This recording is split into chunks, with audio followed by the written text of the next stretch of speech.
Il y a maintenant 2 ans que le nouveau président de la Banque mondiale, Jim Yong Kim, a essayé de restructurer la Banque mondiale et essentiellement de focaliser donc la mission de la Banque mondiale sur 2 objectifs principaux. Premier objectif, l'éradication de la pauvreté en l'an 2030, c'est-à-dire réduire de moins de 3% le nombre de pauvres vivant dans l'extrême pauvreté. Deuxième objectif, partager la prospérité, c'est-à-dire que les 40% des plus pauvres, n'est-ce pas, puissent avoir accès à la richesse d'un pays. Les objectifs de la Banque mondiale avaient souvent été nombreux et le nouveau président essaie, n'est-ce pas, de les ramener sur ces 2 éléments principaux. Depuis quelques temps maintenant, effectivement, il y a beaucoup de restructurations qui sont faites à la Banque mondiale. En interne, déjà, pour atteindre ces 2 objectifs, on a mis en place ce qu'on appelle les Global Practices, c'est-à-dire en fait des pratiques, des unités qui permettent, n'est-ce pas, qui font en sorte que la connaissance soit, n'est-ce pas, partagée, soit échangée à l'intérieur même de la banque. C'est-à-dire que, par exemple, un expert qui travaille sur l'Amérique latine peut également aujourd'hui travailler sur l'Afrique et apporter son expertise. Donc, c'est un peu le concept des Global Practices. Par rapport au pays, là encore, la Banque mondiale a évolué avec le nouveau président vers aujourd'hui ce qu'on appelle un partenariat. Au départ, nous préparions des stratégies d'assistance pour le pays. On a évolué aujourd'hui du concept d'assistance vers le concept de partenariat.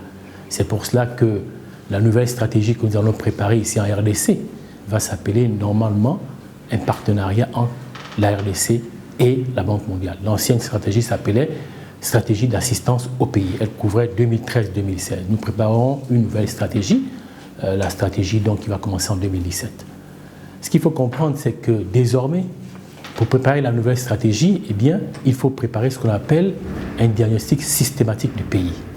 Pourquoi ? Parce qu'aujourd'hui, la mission de la Banque mondiale, la nouvelle orientation de la Banque mondiale, la nouvelle stratégie que la Banque mondiale, n'est-ce pas, a en relation avec ces pays, se focalise essentiellement sur 4 éléments principaux, 4 composantes principales.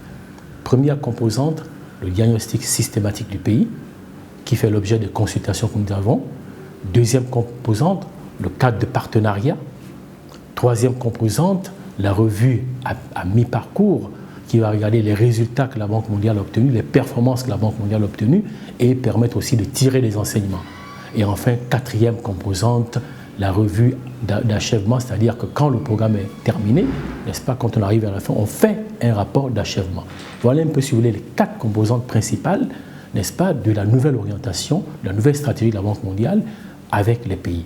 Pour préparer la nouvelle stratégie, il faut préparer le diagnostic systématique du pays, ce qu'on appelle le SCD, le Systematic Country Diagnostic. Alors, pour le préparer, là, nous avons décidé de faire des consultations très larges avec toutes les parties prenantes au développement de la RDC, c'est-à-dire à la fois les universitaires, la société civile, le secteur privé, les jeunes, les femmes, etc. De quoi s'agit-il ?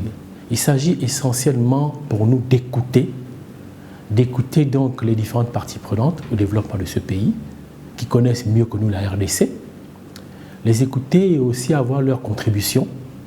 Le thème que nous avons choisi, c'est celui de la croissance, soutenir la croissance inclusive, renforcer la résilience, réduire les vulnérabilités. Quelles sont les options de politique économique ? C'est un thème très important, comme vous le savez. La RDC a connu, comme on le dit généralement, une forte croissance économique ces dernières années, plus de 7% en moyenne, n'est-ce pas ? L'année dernière encore, la RDC affichait des taux de croissance de 9% au-dessus de la moyenne africaine, qui est de 4,6% en 2014. Mais le paradoxe, c'est que la RDC affiche des taux de croissance très élevés, mais la pauvreté baisse de façon très faible. Elle est très faible, la baisse de la pauvreté. Elle est passée de 71% en 2005 à aujourd'hui à peu près 64%. Donc 2 tiers des Congolais vivent encore au-dessous de la pauvreté. Au contraire, l'Afrique a enregistré une baisse de la pauvreté qui est aujourd'hui de 43%. Donc d'un côté, la RDC connaît des taux de croissance plus élevés que la moyenne africaine, mais de façon paradoxale, la RDC connaît une réduction du taux de pauvreté qui est plus faible que la moyenne Afrique, qui est de 43%, alors qu'aujourd'hui, le taux de pauvreté en RDC encore de quasiment 64%. Vous voyez donc, c'est ce paradoxe-là qui nous a amené à choisir ce thème, soutenir la croissance économique inclusive et attaquer les questions de vulnérabilité. C'est vrai que c'est une question très large, n'est-ce pas? Il y aura des discussions qui vont être portées également encore sur le cadre macroéconomique. Aujourd'hui, la stabilité du cadre macroéconomique est une condition sine qua non, c'est une condition importante, c'est une condition nécessaire, n'est-ce pas, pour réduire la pauvreté, mais n'est peut-être pas forcément une condition suffisante. L'augmentation de la croissance ou l'accélération de la croissance, si vous voulez, est une condition nécessaire, mais peut-être pas suffisante. Donc, que faut-il faire? Et c'est cela que nous essayons d'écouter. Quelles sont les priorités? Il y a beaucoup de choses à faire. Il faut s'attaquer à l'agriculture, qui est un secteur important, qui est un secteur créateur d'emplois. Le secteur minier, dont dépend fortement l'économie de la RDC, ne crée pas beaucoup d'emplois. Il y a la question de l'énergie, question des infrastructures de façon générale, question de l'entrepreneuriat, du secteur privé, de la gouvernance économique, notamment la gouvernance du secteur minier avec le nouveau code minier. Donc, il y a toutes ces questions qui vont être abordées dans ce diagnostic. L'importance et le défi de les équipes de la Banque mondiale, ce serait essentiellement de voir comment prioriser, n'est-ce pas, sur quoi il faut aller en priorité. C'est ça les questions fondamentales qui vont être discutées dans ce diagnostic systématique du pays. Il faut comprendre que la Banque mondiale est une banque non pas seulement des projets, mais c'est une banque de la connaissance, la transmission de la connaissance.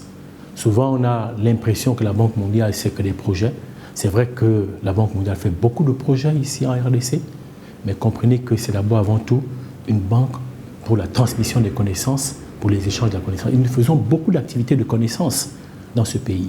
Et la banque aussi devient beaucoup plus focalisée sur les solutions. C'est aussi une banque de solutions. Nous essayons de mettre la meilleure expertise possible pour pouvoir résoudre les problèmes des pays. C'est ainsi que, de plus en plus, nous utilisons donc les meilleures pratiques de développement et surtout également, ce qui est important en RDC, c'est de comprendre que nous évoluons maintenant vers les provinces. Vous savez qu'il y a la décentralisation, on est passé de 11 provinces à 26 provinces. La Banque mondiale est en train de répondre, n'est-ce pas, avec, comment dirais-je, des travaux analytiques. Par exemple, nous allons faire un diagnostic, comment dirais-je, de la situation économique et financière dans des provinces. Nous allons déjà commencer par la province du Congo central. Ce diagnostic va se poursuivre dans les autres provinces. Les études également de pauvreté vont se faire de façon spécifique dans les provinces. Et également, toute la question de la mobilisation des recettes, ça également, ce sera fait dans différentes provinces, dans cet agenda donc, des provinces donc, régionales que la Banque mondiale est en train de lancer en RDC.